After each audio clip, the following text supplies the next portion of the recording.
Hi guys! Welcome to Malagochis Makers Cooking Show. Siyempre, today's vlog is about nagluto ako ng gochujang jjigae soup.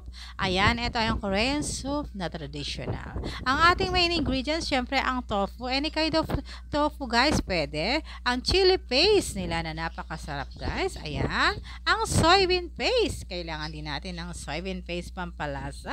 Kailangan din natin ng soy sauce. Any kind of soy sauce. Ito po ay sushini. Wag na kayong matakain ito sushini. I-cut mo siya ng like this. Ayan, pumpkin for short, for Tagalog. Kailangan din natin siya ng onion.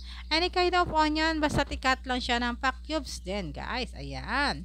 Kailangan din po natin ng leek. Ayan. Ang leek po ay ang pang-garnish po na kailangan i-cut ng paganito. Okay?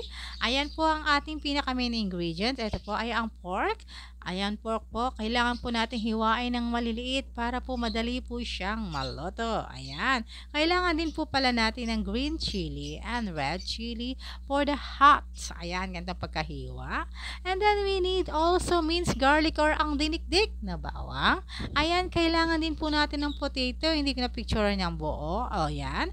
Ito po yung pagkahiwa ng ating tofu. Any kind of tofu, guys. Maghanda po tayo sa isang bowl ng isang kutsarang chili paste, soy sauce.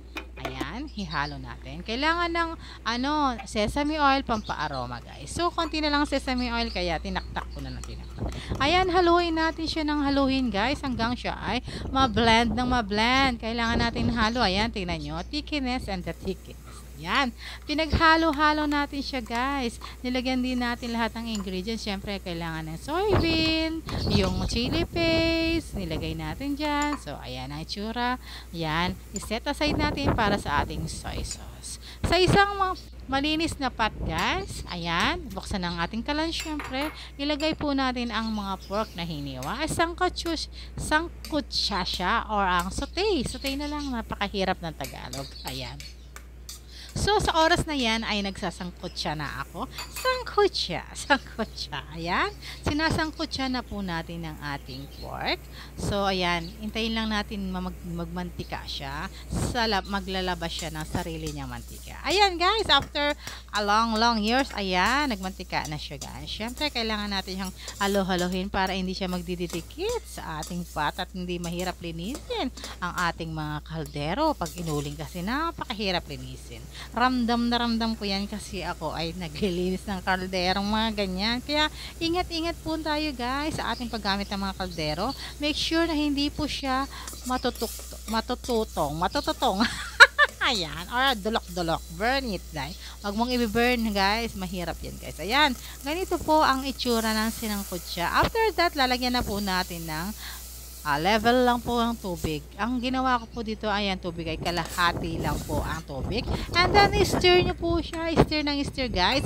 And then, pakuluan po natin siya for 5 minutes. Dinagdagan ko siya medyo ng konti ng tubig kasi nakontian ako. Sayang kasi yung aroma. So, after 5 minutes, guys, syempre 5 minutes na siya, guys. Ayan, nilalagyan natin ang bawang, ang minced garlic, pampalasa po yan, guys. Ayan. Ayan ang ating minced garlic. Halo-haloin na naman po natin siya, guys. And then, pakuluan na naman po natin siya for another 3 minutes. Ayan, after kumukulo-kulo ayan, kumukulo-kulo na. Parang aking damdamin, kumukulo-kulo na naman, guys. Ayan, paikot-ikutin. Pinapaikot ka lang ba ng jowa mo, guys? Ito, paikutin. Ihalo na po natin ang potato, ay ang patatas. Ayan po, ihalo na po natin ng halo. Ayan, makikita nyo na po, nagkaroon na siya ng medyo flavoring. Ayan. Ayan lang po natin siya. Umulo ng another 2 minutes siguro. And nilagay na po natin ang ating sauce. Ayan po, inaano ko lang po yung sauce na yan. So, ayan. Ilalagay na po natin, ididip na po natin ang sauce na ginawa natin kanina. Ayan, unti-unti.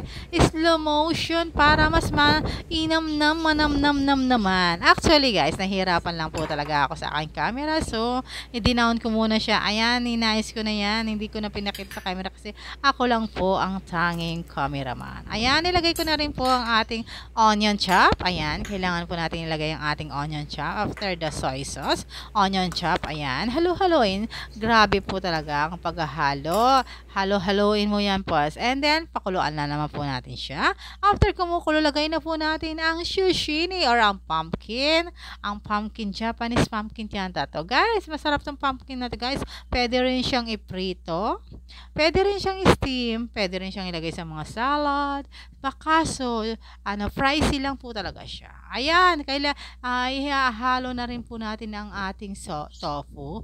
Pwede any kind of tofu po ang gamitin nyo. Pwedeng silky, firmy, tofu, Korean tofu, Filipino tofu. Basta tofu pero mas prepare po talaga ang Korean tofu kasi yung lasa niya po is talagang authentic po. Ayan, after yan guys, lalagay na po natin yung ating hiniwang mga green chili and red chili. Ayan, bakit po mag green chili, red chili?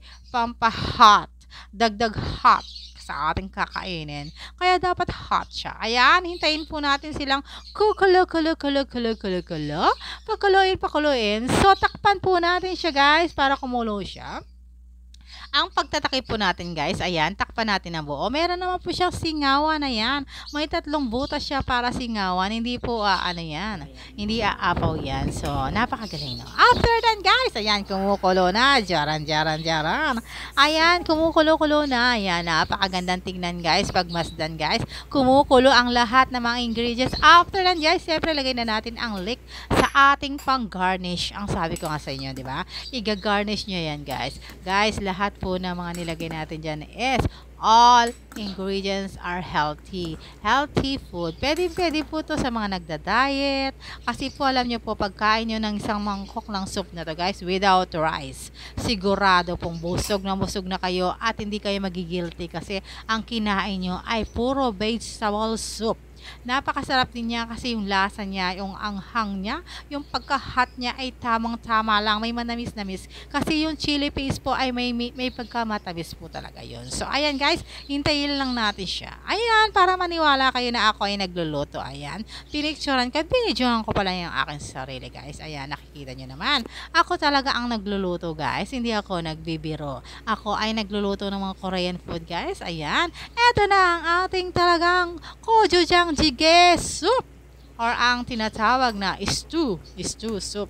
Ang hot kasi po sa Korean is alam nyo po, mahilig po sila sa mga hot soup, sa mga stock soup na mga kasi po ito po ay pang-prevent po daw ng cancer. Okay? Kaya kailangan din po natin maging hot para maging hot din po na sa ating mga karelasyon. 'Di ba? Kailangan ng hot na hot. Hindi yung nanlalamig. Anong gusto nyo? Nanlalamig o naging hot? Diba? Mas hot. Nagliliyab, sabi nga ba? Diba? Ayan guys. To all those Korean friends out there, this is the soup that I really love to cook because Korean food is, I love Korean food much better kasi kompleto po yung ingredients.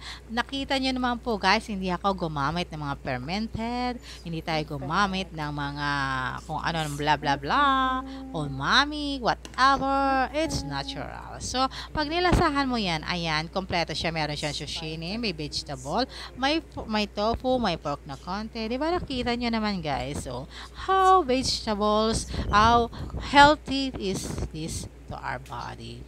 Kung nagustuhan nyo to guys, ang aking vlog, ayan ang itsura niya guys. Syempre, pinipicturean ko siya while I'm eating kasi natatakam na ako dyan for sure guys. Please subscribe sa my channel and click the bell all for all notifications, and please visit my channel Malagochis Marcos TV at your service. Ayan, Malagochis Marcos TV. Makikita nyo yung aking mga playlist of cooking Korean. More on cooking Korean ako, pero may mga cooking po ako ng Filipino dish. Susunod po, titirahin po natin ng Mexican ay ang Thailand. Yes, nagko-cook din po ako ng Thailand. So, next naman po yun ang aking lulutuin kasi medyo mahal. Ayan po ang mga itsura po ng aking finished product na niluto ngayon. So, guys, ginarnish ko po siya ng fresh na leek para po pagkain nyo po masarap. Thank you so much. Bye. Mama.